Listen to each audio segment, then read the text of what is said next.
mechanisms does the Asia-Africa Foundation use to bridge the gap? I know you spoke into one with the Afrobeat School, but what other mechanisms do you use?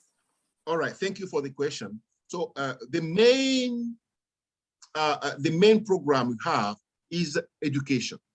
You all remember that President Mandela saying that education is a weapon, is a most important weapon, to bridge the development gap. President Mandela said it, and Kofi Annan, former Secretary General of the United Nations, also said that education is key. I was privileged, I was honored to be assigned to teach, even though I was a lawyer. Most of my students were engineers, okay? And I realized how important is education. It's not just any kind of education. It's education in science and technology that can empower Africans to bridge the development gap.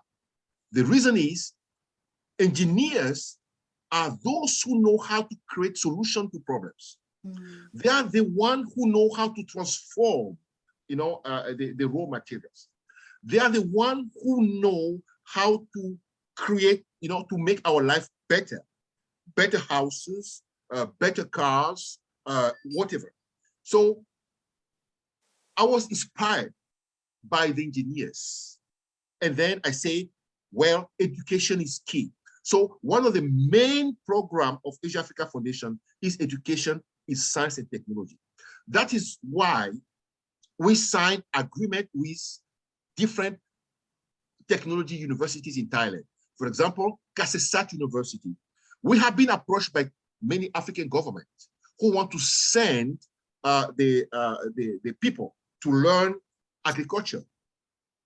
Thailand is excellent in agriculture because of the former king, King Rama IX. His vision was, to give the capability to Thai people in agriculture. That's why they are #1 rice exporter. So we have agreement with universities so that African countries can send the student to study with Kasesat University. We connect with the Thai government, the TAICA, which is the department that is in charge, of the international cooperation. They have scholarship, but nobody knows that Thailand offers scholarship to African students to study in Thailand, because the language of communication is Thai language. So it's difficult to reach out because most of us speak English or French, not Thai, all right? Not even Chinese, because the Chinese were able to promote the language better than the Thai. So very few can speak Thai. Or the communication, the public, messages, notices that are sent out are in Thai.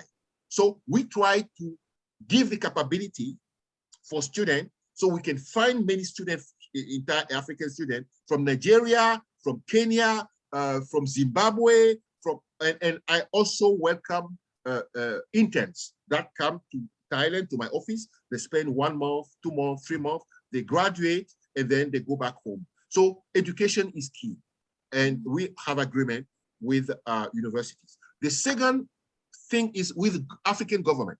We are now talking with the government of Côte d'Ivoire, Ivory Coast in West Africa, because Côte d'Ivoire is very similar to Thailand in many aspects. It's a big agricultural country, and they want to learn from Thailand as well. So now we are preparing a big conference, a big seminar between Thailand and Côte d'Ivoire, which is already on the table of the president of Côte d'Ivoire that has validated already the project. So in the coming 2 or 3 months, there will be a big gathering, a big bridging between Côte d'Ivoire and Thailand. And we are trying to do the same with other countries like Benin. Nigeria is already very strongly present in Thailand. They are one of the biggest markets for Thailand. Of course, South Africa, Kenya, and more other countries that are offering minerals, because Thailand needs a lot of energy. So they want to import oil from Angola, from Mozambique, from Algeria. So we help facilitating, negotiating, funding opportunities. So those are the thing that Asia Africa Foundation is doing, beside, of course, the cultural aspect, which is, roots, at the roots level, Right. people to people, going beyond business only, so that there is respect, there is appreciation, and there is friendship.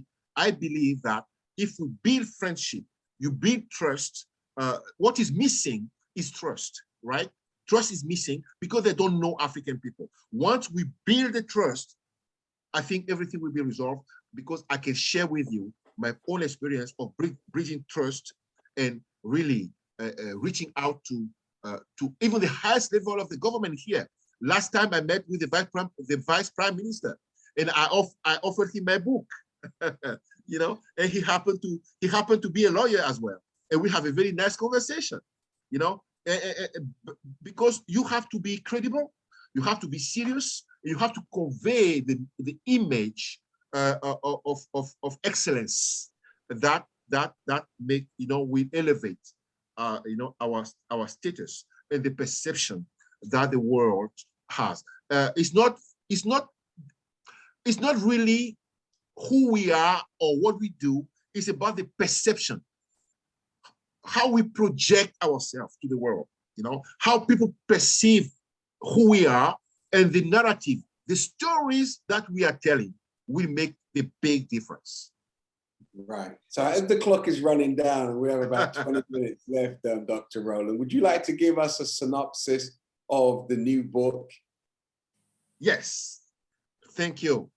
Well, my first book was about how to resolve disputes, business disputes, but in African countries. So I did a survey.